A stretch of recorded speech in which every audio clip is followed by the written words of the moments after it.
Ternyata Cheng Yao baru mengetahui jika Lin pernah dilecehkan oleh temannya sendiri yang bernama Lu Jian sampai membuat dirinya mengandung padahal Lin memiliki hubungan rumah tangga yang baik dengan suaminya. Hal tersebut membuat ia langsung diceraikan oleh suaminya sendiri.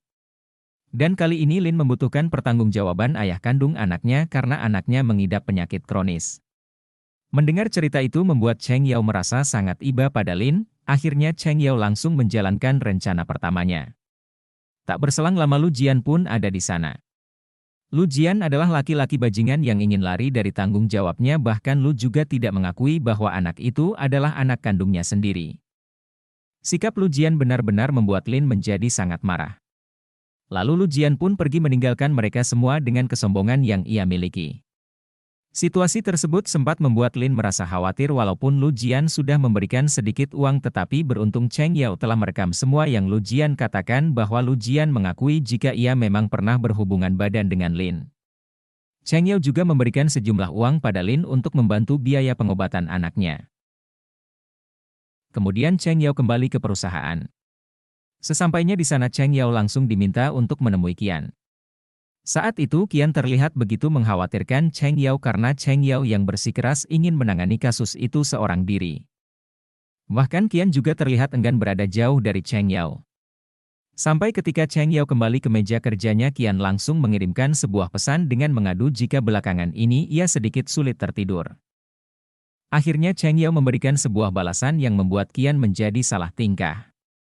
Di malam hari Qian pun terburu-buru pulang ke rumah dan segera menyimpan buku romansa kantor dengan baik agar tidak diketahui oleh Cheng Yao. Tak berselang lama Cheng Yao juga ada di sana. Kali ini Cheng Yao ingin membaca buku untuk mengisi waktu luang sebelum tidur istirahat.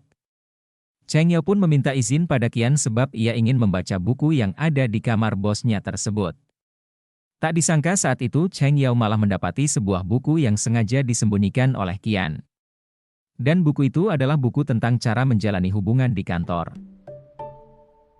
Setelah itu Qian pun kembali ke rumah, Qian pun langsung memeluk Cheng Yao, namun ketika Qian merapikan buku di meja kerjanya ia malah menjadi sedikit panik karena buku romansa kantor yang selama ini ia sembunyikan tiba-tiba saja menghilang. Menyadari sikap Qian membuat Cheng Yao berpura-pura ingin membantunya. Cheng Yao juga menjadi sedikit ngambek karena Qian malah lebih mementingkan buku tersebut sampai saat Qian membujuk Cheng Yao, Qian baru menyadari jika Cheng Yao lah yang menyembunyikan buku itu. Cheng Yao pun mengembalikan buku tersebut pada Qian walaupun Qian menjadi sangat malu dan mereka pun sama-sama saling menjahili satu sama lain. Di malam berikutnya Qian sedang sibuk mengemasi barang karena ia akan melakukan perjalanan bisnis. Cheng Yao pun ikut membantu mengemasi barang-barang Qian, tetapi Qian malah terus ingin memeluk Cheng Yao sebab ia pasti akan sangat merindukan Cheng Yao, asisten sekaligus pacarnya tersebut. Qian juga membantu Cheng Yao mengeringkan rambutnya. Keesokan harinya Qian dan Bao sudah berada di sebuah perusahaan. Di sana mereka bertemu dengan Yiran yang akan menjadi partner mereka dalam penanganan kasus kali ini. Melihat kecantikan dan kepintaran Yiran membuat Bao merasa jika Yiran dan Qian sangatlah cocok.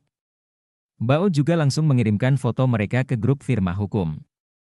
Hal itu pun membuat Qian merasa begitu kesal sebab ulah Bao membuat Wu Jun menjadi sangat mendukung Qian dan Yiran bisa memiliki hubungan asmara.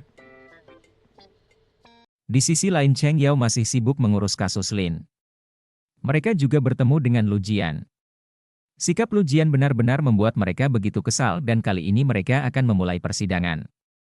Ternyata lawan pengacara Cheng Yao adalah Deng Ming. Tak disangka pada persidangan pertama ini pihak Cheng Yao harus kalah sebab pihak Deng Ming yang berani memberikan bukti bohong. Hal itu pun membuat persidangan menjadi ricuh, namun hakim memperlihatkan bahwa pihak Cheng Yao masih berkesempatan untuk terus mengumpulkan bukti-bukti.